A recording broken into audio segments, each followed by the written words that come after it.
नमस्कार दोस्तों, 34th GKCA current affair session में आज हम शुरुआत करेंगे तमिलनाडु में ऐतिहासिक खुदाई से।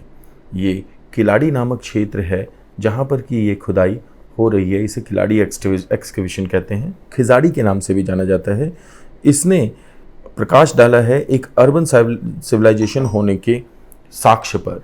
तमिलनाडु में जो संगमेरा है, और संगमेरा से पहले, संगमेरा यानी लगभग आज से 2200 साल पहले, और उससे पहले आयरन एज जो कि लगभग 3000 साल पहले थी। तो उस 3000 साल पहले और 2200 साल पहले के दोनों के बीच का जो टाइम पीरियड है, लगभग 600 सेंचुरी BC से 400 सेंचुरी BC के बारे में महत्वपूर्ण साक्ष्य इस सिविलाइजेशन की खुदाई से मिलने के आशंका है। एग्रेरियन सोसाइटी के साथ साथ ये एक अर्बन सिविलाइजेशन के रूप में यहाँ पे विकसित हो रही थी, जिसके हमें यहाँ पे से गोल्ड कॉइन्स मिलते हैं, बहुत सारी फिगर्स मिलती हैं, आयरन इम्प्लीमेंट मिलते हैं, टेराकोटा के रिंग वेल मिलते हैं। तो बहुत सारी चीज़ें जो भी कुछ एक विकासशील उस वक्त की नगरीय व्यवस्था में हो सकता था, वो सारी चीज़ें हमें यहाँ से मिलती हैं, जिनसे कि एक बहुत बड़ा जो गैप था आयरन एज और संगम एज के बीच में इतिहास का, वो कवर होने के चांसेस हैं। तो हम ये कह सकते हैं कि अब इतिहास में एक नया पन्ना जुड़ रहा है।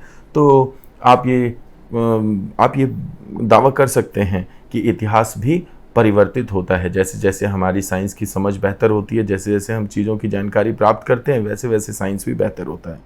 आगे बढ़ते हैं वर्ल्ड रेफ्यूजी डे पे। वर्ल्ड रेफ्यूजी डे जो कि जून 20 को सेलिब्रेट किया जाता है, ऑब्जर्व किया जाता है। वर्ल्ड रेफ्यूजी डे उन सभी रेफ्यूजीज़ के लिए है जो कि किसी न किसी कारण से अपने क्षेत्र से बाहर निकले और उन अपनी मजबूरी के कारण कहीं और उन्हें शरण लेनी पड़ी, ऐसे शरणार्थियों के लिए। और इसके लिए एवरी एक्शन काउंट्स, इस थीम के साथ इस वर्ष का वर्ल्ड रेफ्यूजी डे 20 जून को ऑब्जर्व किया गया। यूनाइटेड नेशंस ने इस वर्ल्ड रेफ्यूजी डे को 55/76 रेजोल्यूशन द्वारा 4 दिसंबर 2000 को पास किया था, और 20 जून 2001 को पहली बार वर्ल्ड रेफ्यूजी डे ऑब्जर्व किया गया था। ये सारी इन्फॉर्मेशन महत्वपूर्ण होने वाली है, याद रखें। आगे बढ़ते हैं। सत्यभामा।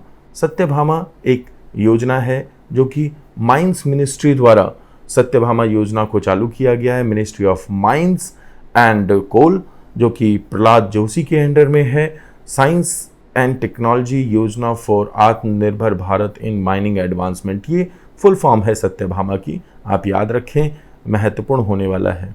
इसको नेशनल इंफॉर्मेटिक्स सेंटर की जो डिवीज़न है उससे जोड़ा गया है। साथ ही ये जुड़ी होगी, इंटीग्रेटेड रहेगी नीति आयोग पोर्टल जो NGO दर्पण है उसके द्वारा। तो आप इन सारी इन्फॉर्मेशन को याद रखें, खास करके इसका नाम सत्यभामा जो कि माइनिंग और कोल सेक्टर से जुड़ा हुआ है। आगे बढ़ते हैं। Tripura government to start play little study little scheme from 25 June. ये जो सिचुएशन है कोविड-19 की, इसमें पहले एक्सपेक्टेड था कि अलग अलग एक्सपेक्टेशन थी कि भाई किस डेट से स्कूल्स खुल जाएंगे, लेकिन अब प्रतीत हो रहा है कि कुछ समय स्कूल्स नहीं खुल पाएंगे। इसलिए त्रिपुरा सरकार ने प्ले लिटिल स्टडी लिटिल नाम की एक योजना चालू की है 25 जून से, और एक तो खेलो एक तो पढ़ो, ताकि बालक अपने घरों में पढ़ाई के साथ साथ अपना शारीरिक और मानसिक विकास भी कर सकें। याद रखेंगे, मणिपुर सरकार कोविड-19 सिचुएशन, एक तो खेलो एक तो पढ़ो, play little and study little योजना। चलिए आगे बढ़ते हैं। नेक्स्ट है yoga day, international yoga day. आप लोगों को ये जानकारी तो होगी ही कि योगा डे भारत के एक इनिशिएटिव पर 21 जून को स्टार्ट किया गया, इंटरनेशनल योगा डे। और इंटरनेशनल योगा डे का जो उद्देश्य है वो है आपको स्वस्थ रखना। Yoga for health, yoga at home, एक अच्छी थीम के साथ आपको स्वस्थ रखने और स्वस्थ करने के लिए इसको शुरुआत की गई।